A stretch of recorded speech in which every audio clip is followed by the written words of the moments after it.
Hey everyone, welcome to a new series I'm going to be doing on this YouTube channel inspired by the YouTube lifestyle / makeup vloggers. I don't really watch many makeup YouTubers, but I know that every single month they do a monthly's favorite video where they will essentially talk about their favorite products, I guess just products and clothing and all that sort of stuff that they found for that month. And I thought that I would do something similar, but with my own spin on it. So it could be things like this one where it could be, you know, a thought-provoking question. It could be a book that I've read. It could be a really interesting documentary or video. It could be a new piece of tech. Whatever it may be, I'm going to be starting this series where every single month I'm going to be showing you 3 or 4 things that I've enjoyed in that month. And so I think we should get started with this month, which is October 2020. So in this video, I have a couple of cool tools, apps, and questions that I'm going to be sharing with you. I'm going to have all of the timestamps right here for you. You can either click the link in the comments or in the description below if you want to jump to a particular one. So my first favorite for this month is the productivity tool called Todoist. I always used to keep track of my to-do list on a piece of paper or in a small book. I would write down what I was going to do every single morning because I used to find it very satisfying to draw a line throughout all of those tasks once I completed it. However, what I noticed was a common trend with doing that is I would usually forget to do it every morning. I would lose track of the piece of paper. If I was away from home and I didn't have that piece of paper with me, I couldn't remember what was on that list. There was no way of being able to see it. I couldn't split those tasks across different projects. I couldn't label them because it was all based on paper.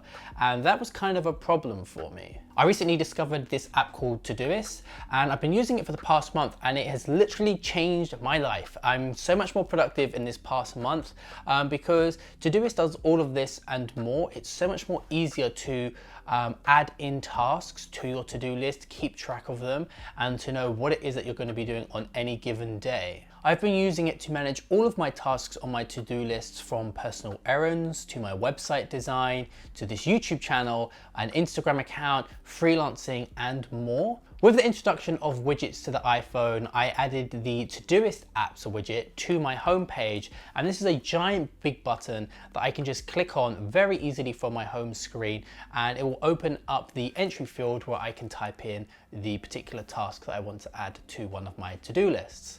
The true benefit of having something like Todoist is that it allows me to brain dump all of these tasks into this software, that whenever I find myself with some spare time, like waiting for a train, for example, I can always open up that app and find something to do with the spare moments that I find throughout my day, which allows me to be more effective as I end up getting more stuff done in the day. If you're interested in knowing how I use Todoist, you can go ahead and write a comment saying make the Todoist video, and then I'll make a video breaking down how I use it and the systems that I've developed within the app. So my second favorite for this month is a question that I came across on Twitter by the Tim Ferriss tweet bot, and this was resurfaced with Readwise. If you don't know what Readwise is, it's essentially a tool that will bring up like the highlights from your Kindle books that you've highlighted, tweets, articles, other things that you've seen on the web, and I will get these served to me every single day through their app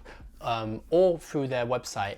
And the one that came up from Tim Ferriss was, the question you should be asking isn't what do I want or what are my goals, but what would excite me. This quote particularly stood out to me because Tim Ferriss, I think, is very good at finding the questions that dig a little bit deeper and aren't surface level. I have quite a few questions that I have actually got in my Notion account that I regularly will go to if I'm having difficulties understanding something, and a lot of those are from Tim Ferriss. If you actually want to see that as a video, I can show you that in my Notion, but this really spoke to me because, for example, I think it's very important that we look at our energy levels. I think a lot of people always try and find, what am I going to be happy about? And happiness isn't something that's constant. It's an emotion. It comes and goes like everything else that we feel. What we should be looking more at is, other things that we're doing, whether that be, you know, our job or the relationships that we have in our lives, or what it is that we choose to spend our time on, are those things increasing our energy levels, or are they sapping our energy from us? And this question is very interesting to me, because asking what would excite me is something that I don't think many people ask themselves. They very much fall into that trap of, what do I want? A lot of people say, I want to be with that person, or I want to have that job, or I want to have you know, $1 million. You know, all of these things that really, there's a lot of, you know, things that go into that, and it's not as simple as just saying I want it and I'm going to get it. There's a lot of factors that come into play. You know, when you say what are my goals, a lot of those goals are also flawed in similar ways. Asking what would excite me is interesting, because that question and that answer will typically find that you'll be excited by the goal at the end of it. That is what's going to be exciting. But what is also exciting is the actual journey, the process of getting to that goal, because it's exciting, the end point, which means that as you're working towards it, you're going to be excited in the journey. And that's the most important part. It's the getting there, not the actual destination. So this question is very thought-provoking, and I think if you spend some time really thinking about it, maybe even journaling, which is something Tim Ferriss often suggests as well, you'll find that the answers are probably a little bit deeper than you first imagined. I know it was for me when I thought about this question. Overall, something that excites me and increases my energy levels in a day-to-day basis is something that's just going to make me feel good, and actually I think will lead to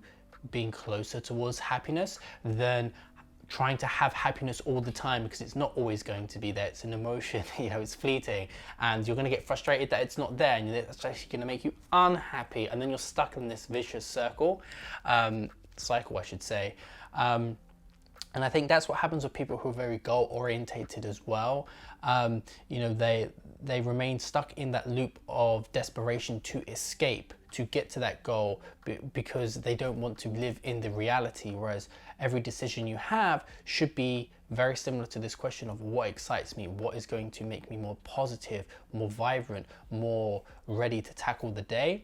And I think that this is a question that we should always think about and tackle with, and I think constantly reevaluate as well, because I think it will always be changing. So that's a question I wanted to share with you this month. So the third and final thing that I wanted to share with you this month is that for the past few weeks, I've really wanted to take Twitter and LinkedIn seriously. I've been wanting to put my content out there and essentially show my face, get my content out there, share some thoughts, because I have a very extensive network on Twitter and LinkedIn through people that I've met so far in my career, and I think it'd be very useful for me to appear in their feeds and to have more of a discussion with them.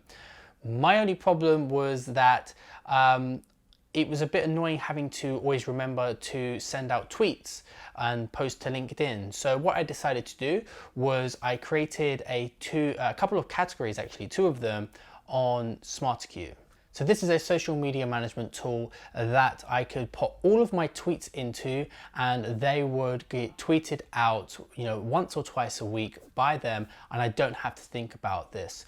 So what I'm going to be doing now is every single month I'm going to sit down for, you know, half an hour, write out a bunch of posts, and that's it. My job's done, because I've created this category that is now going to push these out for me, and essentially all I have to do is respond to anyone who sends a reply to that tweet or leaves a comment under the LinkedIn post. As I mentioned in one of the previous points in this video, I've been using Readwise recently to resurface certain quotes and highlights that I've read in my Kindle or online in certain articles. And what I did was I took the interesting quotes from books that I've read, and I've actually put them onto SmarterQueue, which are now going to be tweeted out once a month with these interesting insights that I've highlighted alongside my notes. This has been a great way of adding content to my LinkedIn and Twitter profiles with valuable content that really didn't come from me. It was, you know, interesting quotes from people like Seth Godin, Tim Ferriss, Austin Kleon, and, you know, being able to share these interesting passages from their books, I think is very, very useful to my followers, and it's also very interesting for me to see them again. the thing is that with Smart Queue, the more that those tweets go out and get sent out again in future, it actually allows me to see which quotes are performing the best, so I can cut off the tweets, the certain quotes that are not resonating, and I can actually go ahead and keep posting the interesting highlights from books that have actually resonated, which is only going to create that viral loop within my profiles, which is going to help me continue to grow. If you're interested in other marketing apps, I have a video here that you can click, all on the top 5 recommended tech and tools for digital marketers. And if you're interested in self-development, check out this video here on how I improved my reading speed and read more books this year through my Kindle. Thanks for watching this video, and I'll see you all in the next one. Have a great day.